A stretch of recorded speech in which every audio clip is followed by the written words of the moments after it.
Welcome back to my YouTube channel, guys. Let us start with the today's videos. Today's video is all about listening test and do share me your scores in the comment section. अगर आपको किसी भी module में कोई भी problem है reading, writing, listening, speaking, तो आप मेरी स्पेशल प्लेलिस्ट बनी हुई जाकर चेक कर सकते हैं. D1 Test 1. You will hear a number of different recordings, and you will have to answer questions on what you hear. There will be time for you to read the instructions and questions, and you will have a chance to check your work. All the recordings will be played once only. The test is in 4 sections. At the end of the test, you will be given 10 minutes to transfer your answers to an answer sheet. Now turn to Section 1. Section 1. You will hear a man phoning to inquire about a job vacancy. First, you have some time to look at questions 1 to 4.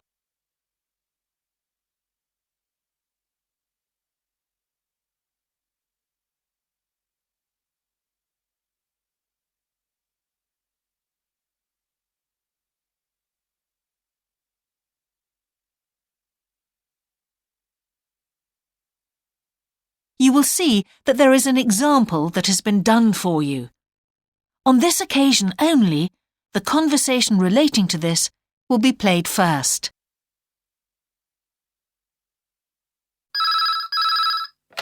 Good evening, King's Restaurant. Good evening. I'm ringing about the job I understand you have vacant. Oh, yes. The job vacancy is at a restaurant, so a restaurant has been written in the space. Now we shall begin. You should answer the questions as you listen, because you will not hear the recording a second time. Listen carefully and answer questions 1 to 4.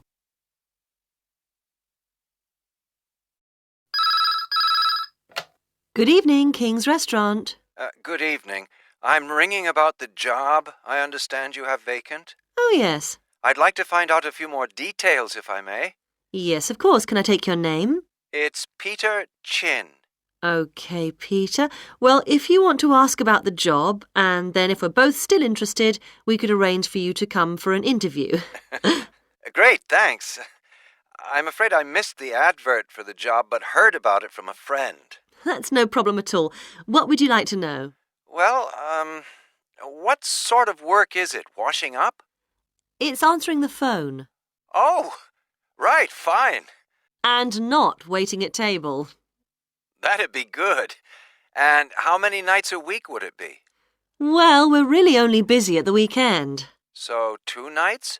3, actually, so it would work out at 12 hours a week. That'd be fine. It wouldn't interfere with my studies. Are you at the university? Yes, first-year physics student. Oh, right. And because I'm not an EU national, would I need a work permit? Yes, you would. Just get your tutor to sign it. That wouldn't be a problem if I were to get the job. Where exactly is the restaurant? Well, we have 2 branches. The one we're recruiting for is in Hillsdon Road. I don't know that. How do you spell it, please? It's HILLSDUNNE Road. Got that. Thanks. Is it near a bus stop? Yes, the nearest one would probably be just beside the library. Oh, yes, I know it. That'd be fine for me. And could I ask about the pay? We're offering £4.45 an hour. That's very good. My last job was £3.95 an hour. Before you hear the rest of the conversation, you have some time to look at questions 5 to 10.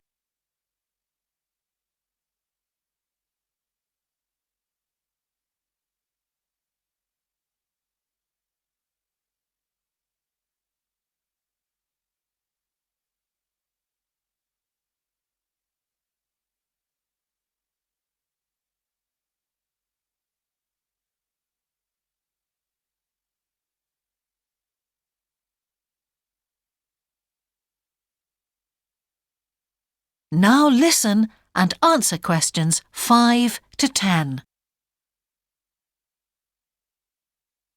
We feel it's pretty good, and we also offer some good fringe benefits. Really?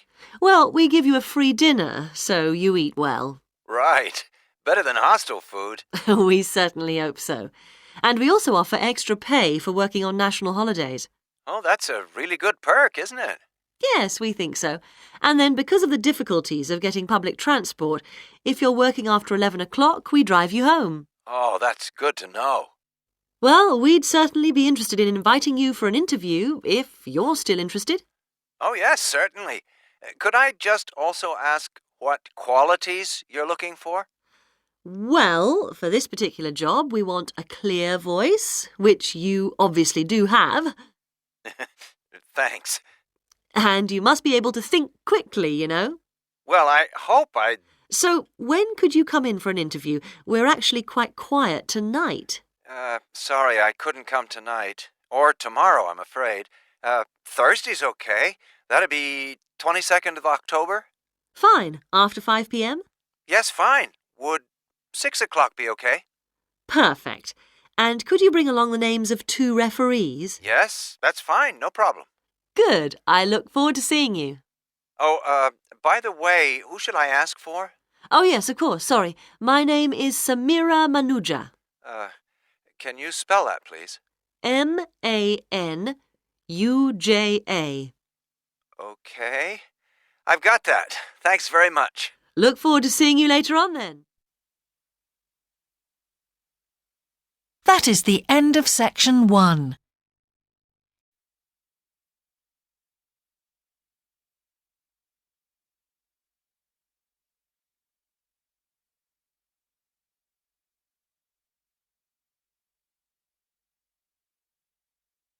Now listen carefully and answer questions 11 to 13. Good morning and welcome again to Your City Today. With me today is Graham Campbell, a councillor from the City Council. He'll be telling us about the plan to improve the fast-growing suburb of Red Hill. Good morning, Graham, and welcome to the show. Good morning, Carol. Now, Graham, I understand that there has been a lot of community consultation for the new plan. Yes, we've tried to address some of the concerns that local groups told us about. People we've heard from are mainly worried about traffic in the area and, in particular, the increasing speed of cars near schools. They feel that it's only a matter of time before there's an accident as a lot of children walk to the school. So, we're trying to do something about that. Another area of concern is the overhead power lines. These are very old, and a lot of people we spoke to asked if something could be done about them. Well, I'm happy to report that the power company have agreed to move the power lines underground at a cost of $800,000. I think that will really improve the look of the area, as well as being safer. That's good to know. But will that mean an increase in rates for the local businesses in that area? Well, the power company have agreed to bear the cost of this themselves after a lot of discussion with the council. This is wonderful news, as the council now has some extra funds for us to put into other things like tree planting and artwork. Before you hear the rest of the interview, you have some time to look at questions 14 to 20.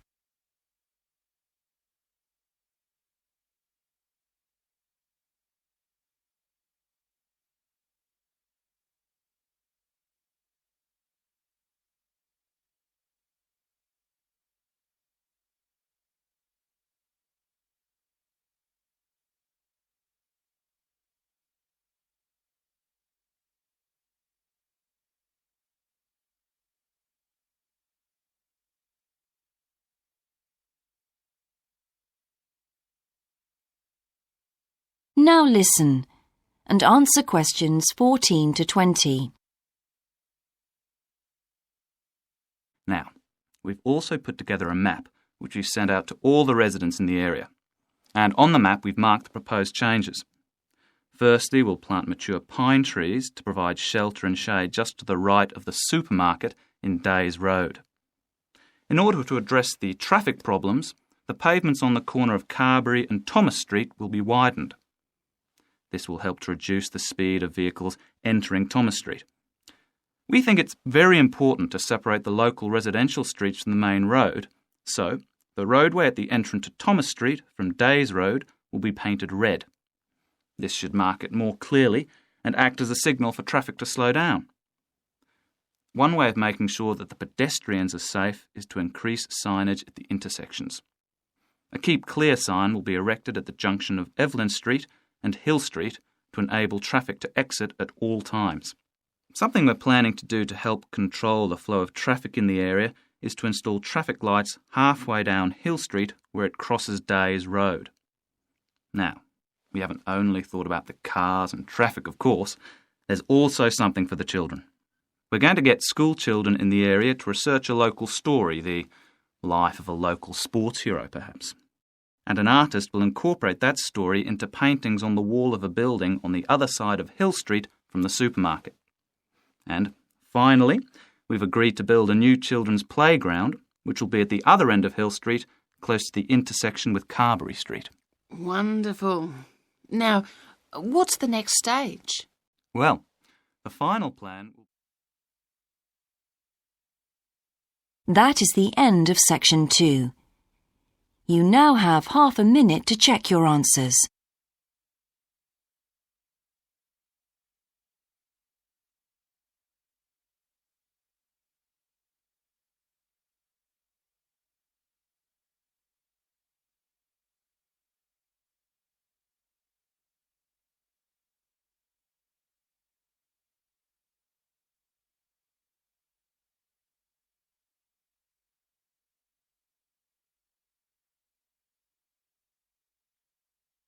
Now turn to section 3.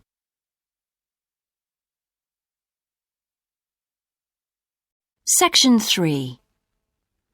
You will hear two students called Dan and Jeannie discussing their studies at university. First, you have some time to look at questions 21 to 26.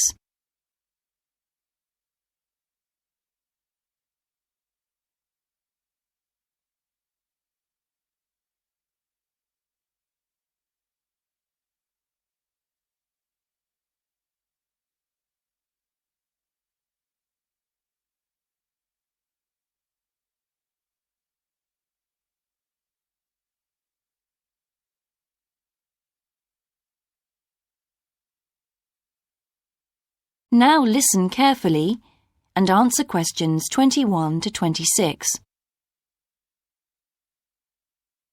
Hi Jeannie, how's it going? Oh, hello, Dan. Pretty well, thanks. Have you managed to get the money for the course yet? Yes, that's all sorted out now, thanks. It took long enough, though. It was practically a year ago that I applied to my local council for a grant, and it took them 6 months to turn me down. That's really slow. And I thought I was eligible for government funding, but it seems I was mistaken. So then I asked the boss of the company I used to work for if they would sponsor me, and much to my surprise, he said they'd make a contribution. But what about college grants and scholarships? There must be some you could apply for. Yes, there are, but they're all so small that I decided to leave them until I was desperate. And in fact, I didn't need to apply. My parents had been saying that as I already had a job, I ought to support myself through college. But in the end, they took pity on me, so now I've just about got enough. That's good. So now I can put a bit of effort into meeting people. Haven't had time so far. Any suggestions? What about joining some college clubs? Oh, right. You joined several, didn't you? Yes. I'm in the drama club. It's our first performance next week, so we're rehearsing frantically, and I've got behind with my work. But it's worth it. I'm hoping to be in the spring production too. I've never liked acting.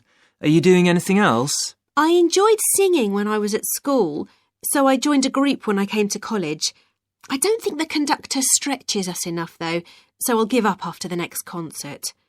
And I also joined the debating society. It's fun, but with all the rehearsing I'm doing, something has to go, and I'm afraid that's the one. Do you do any sports? Yes, I'm in one of the hockey teams. I'm not very good, but I'd really miss it if I stopped. I decided to try tennis when I came to college, and I'm finding it pretty tough going. I'm simply not fit enough. Nor me. I think I'll give that a miss. I'm hoping it'll help me to build up my stamina, but it'll probably be a long haul. Good luck. Thanks. How are you finding the course? I wish we had more seminars. What? I'd have thought we had more than enough already. All those people saying clever things that I could never think of. It's quite interesting, but I wonder if I'm clever enough to be doing this course. I find it helpful to listen to the other people. I like the way we're exploring the subject and working towards getting insight into it. How do you get on with your tutor?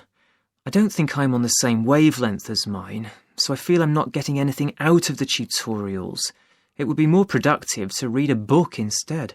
Oh, mine's very demanding. She gives me lots of feedback and advice, so I've got much better at writing essays. And she's helping me plan my revision for the end-of-year exams. Do tell me, I always struggle with revision. Before you hear the rest of the discussion, you have some time to look at questions 27 to 30.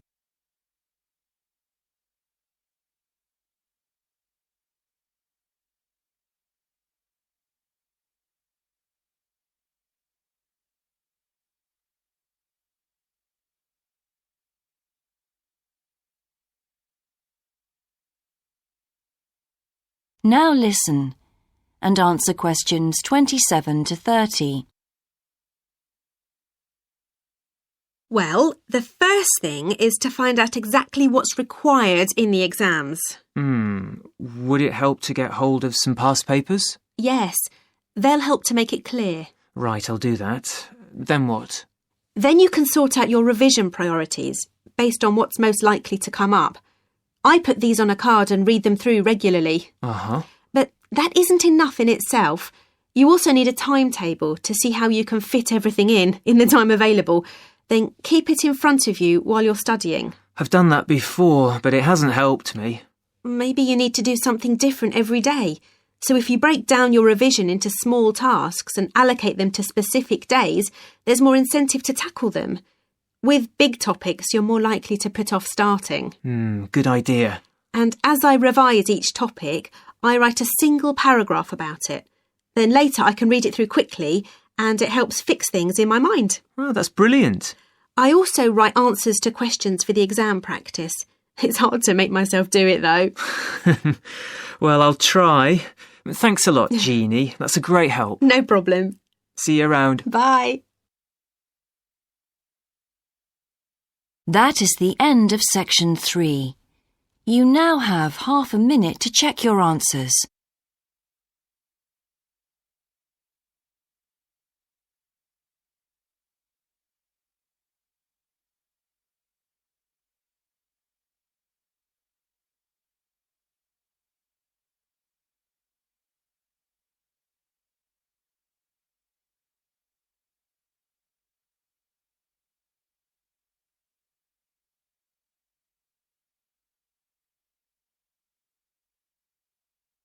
Now turn to section 4.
Section 4. You will hear a lecture about success in business systems. First, you have some time to look at questions 31 to 40.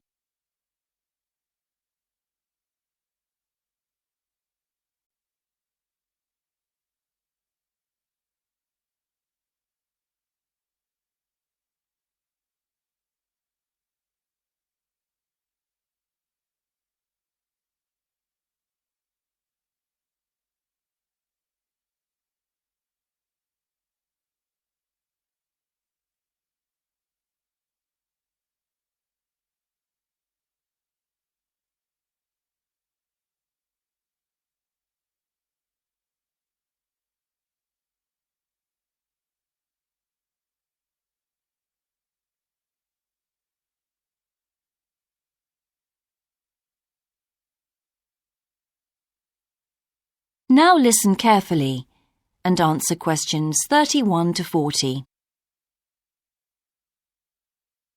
Good morning, everyone. In the last few lectures, I've been dealing with business finance, but now I'm going to move on to business systems.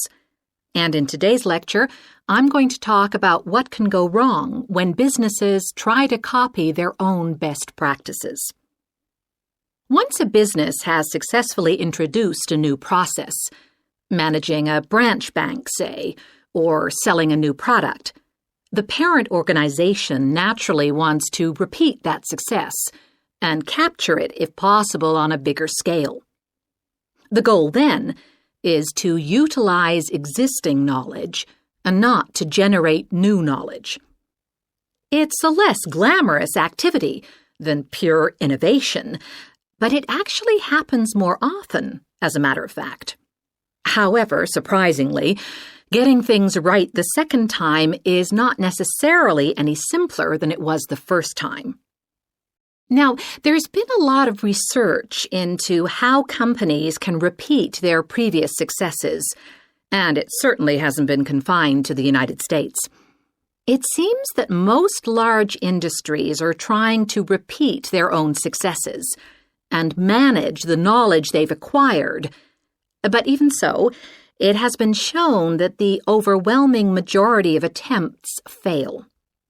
A host of studies confirm this, covering a wide range of business settings: branch banks, retail stores, real estate agencies, factories, call centers, to name but a few. So why do so few managers get things right the second or third time? Let's consider one reason for failure: placing too much trust in the people who are running the successful operation, the experts, shall we say. Managers who want to apply existing knowledge typically start off by going to an expert, such as the person who designed and is running a successful department store, and picking their brains. Now, this approach can be used if you want to gain a rough understanding of a particular system, or understand smaller, isolated problems. The trouble is, even the expert doesn't fully grasp the whole thing, because when it comes to complex systems, the individual components of the process are interwoven with one another. The expert never has complete access to the necessary information. And the situation's complicated even further by the fact that experts are usually not aware of their own ignorance. The ignorance can take various forms. For instance, a lot of details of the system are invisible to managers. Some may be difficult to describe, learned on the job, and well known by workers, perhaps, but impossible to describe in a way that's helpful. And there are some things that people know or do that they're not even aware of.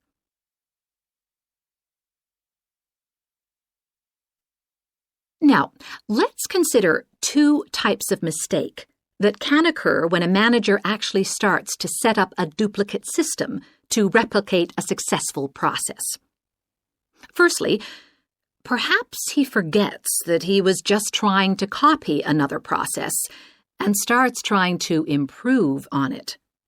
Another mistake is trying to use the best parts of various different systems in the hope of creating the perfect combination. Unfortunately, attempts like these usually turn out to be misguided and lead to problems. Why? Well, for various reasons. Perhaps there weren't really any advantages after all, because the information wasn't accurate. Or perhaps the business settings weren't really comparable. More typically, the advantages are real enough, but there are also disadvantages that have been overlooked. For example, the modifications might compromise safety in some way. So, what's the solution?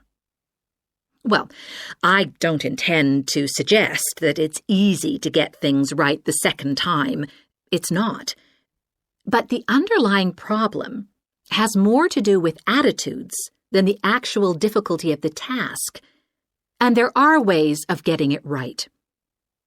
These involve adjusting attitudes, first of all. Being more realistic and cautious, really. Secondly, they involve exerting strict controls on the organizational and operational systems.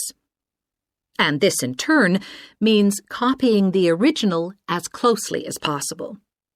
Not merely duplicating the physical characteristics of the factory, but also duplicating the skills that the original employees had. Reliance on a template like this offers the huge advantage of built-in consistency. That is the end of section 4. You now have half a minute to check your answers.